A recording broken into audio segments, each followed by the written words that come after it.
In the Philippines, the housing crisis does not always start with rent.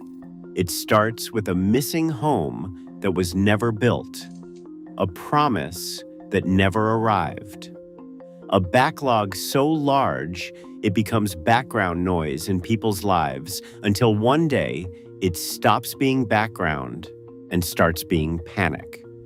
Because when housing is missing on that scale, people do not just struggle to upgrade. They struggle to exist with dignity. You see it in how ordinary life gets compressed. One room becomes everything. A bedroom becomes a living room. A living room becomes a sleeping space. A kitchen becomes a storage area. A child learns to study with noise around them because silence is a luxury they cannot afford. And the fear is not only about comfort, it is about instability. Because in the Philippines, for many families, housing can feel like something you can lose quickly. A landlord ends a lease. A rent increase lands. A job becomes unstable. A storm comes through. And suddenly the space you depended on is gone, or unsafe, or unaffordable.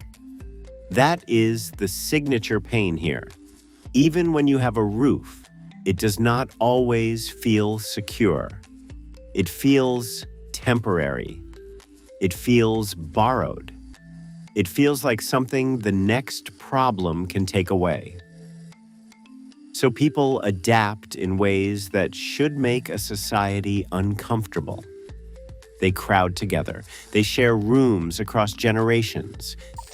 They accept conditions they would never accept if housing was normal. And slowly, the crisis stops being an emergency. It becomes a lifestyle forced onto people who never chose it. This is where the humiliation comes in. Because the search for housing often feels like a wall you keep walking into. You look for a rental that won't swallow your income. You look for a deposit that won't empty your savings. You look for a landlord who won't suddenly change the rules. And even when you find something, you're still living with the fear of losing it. That fear changes your behavior. You stop complaining. You stop asking for repairs. You tolerate overcrowding. You tolerate noise. You tolerate stress. Because in a tight market, silence becomes survival. And then the crisis becomes physical, not as a headline, as a home that's too small for the life inside it. A bunk bed isn't a clever idea. It's what happens when a family is forced to fold into a space that was never meant to hold them. A wall desk isn't minimalist living. It's the last surface left where a child can study without sitting on the bed.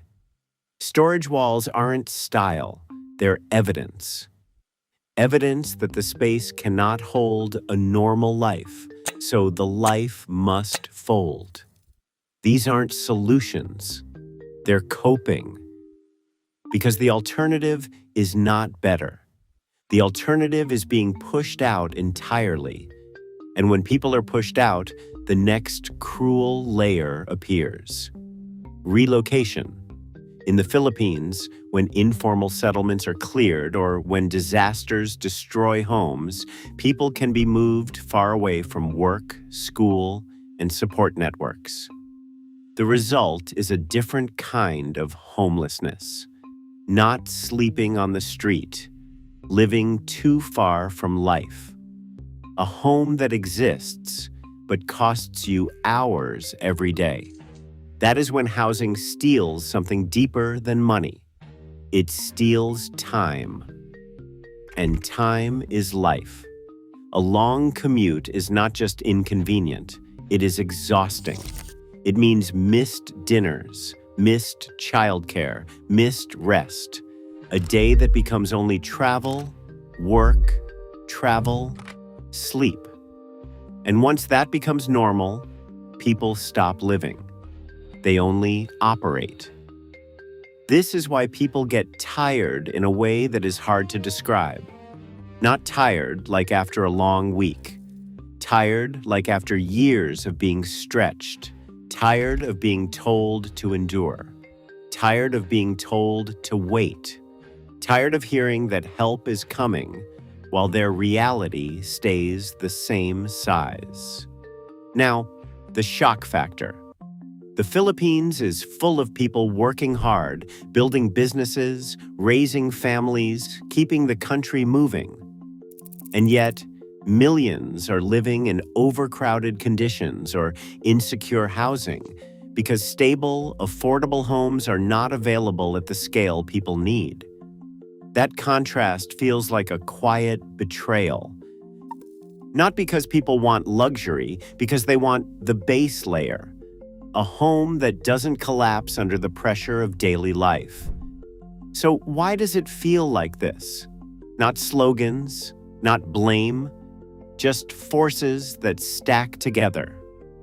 First, rapid demand in the places where life happens. Work, education, hospitals, transport, opportunity.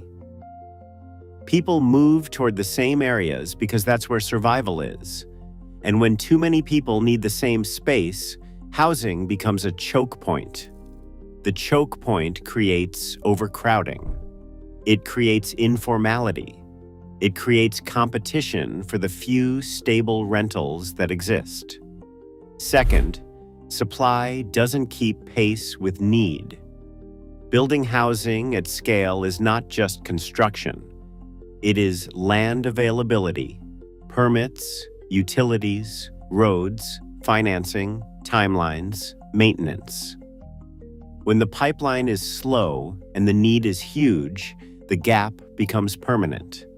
And once the gap is permanent, the crisis becomes normal. Third, vulnerability to disaster makes the shortage worse. When storms and floods destroy homes, the need doesn't reset. It adds on top of what already existed. So families are not only competing with other families, they are competing with the damage of the next extreme event. That creates a specific kind of fear. You're not only behind, you can be pushed further behind overnight. Fourth, relocation can break the promise of housing. A relocation home that is far from jobs and services can turn housing into a new kind of hardship. If the cost is time and transport, people can be forced to choose between staying housed and staying employed. A home that costs you your livelihood is not stability. It is another trap. Fifth, low wages versus housing costs. When incomes can't carry rent, deposits, utilities, and transport at the same time, people make brutal choices. They crowd, they share, they accept less privacy, less safety, less dignity. Not because they prefer it, because the math leaves no other option. Now, people ask the question they always ask when survival becomes routine. What is the government doing? On paper, there are institutions and programs. There is a national housing agency and local housing offices. There are public housing and socialized housing frameworks. There are housing finance systems designed to help some workers access loans, including through Pag-IBIG programs. There are major initiatives that promise large-scale building and improved access, including partnerships designed to accelerate housing delivery. There are also policies and projects aimed at upgrading informal settlements, improving resettlement, and strengthening disaster-resilient housing. So, yes, programs exist, plans exist, institutions exist. But people do not live on paper. They live in outcomes, and the outcome many Filipinos recognize is still this.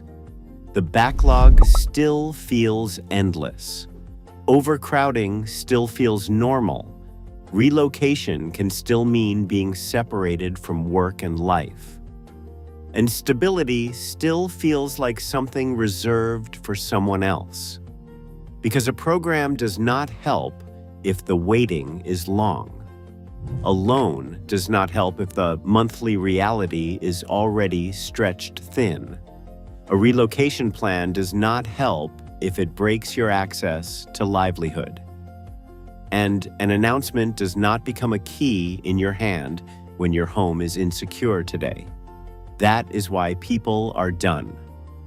Done hearing promises while their homes remain fragile. Done being told to be patient while their children grow up in rooms that are too small for a human life. Done watching the system move slowly while their lives move fast. Now add the pressure point people feel, but must talk about carefully and without hate, migration and asylum. The Philippines has internal migration as people move toward the same economic centers for survival. That concentrates demand in the lowest cost rentals and shared rooms first. And in some areas, there can also be humanitarian arrivals who need immediate shelter and support. When any emergency intake system is stretched, it can tighten the lowest cost segment nearby. But this does not explain the entire housing crisis. The deeper problem is structural. A massive gap between need and supply, vulnerability to displacement, and housing options that often fail to provide real stability. When the system is already tight, any added pressure becomes more visible. And when pressure becomes visible, anger searches for a target. Not because people are hateful by default, because they feel cornered. Because they feel like they are being asked to compete for survival. So here's the question that should make people uncomfortable. If housing in the Philippines means living with a permanent backlog, permanent compression, and permanent uncertainty, who gets to live a full life? And what happens to everyone who keeps being told to wait? Subscribe to follow this series, country by country. This is not one place. It is a pattern. If this felt real, hit like. Tell me in the comments, what was the first thing housing took from you? Money, time, dignity, or the feeling that you are safe?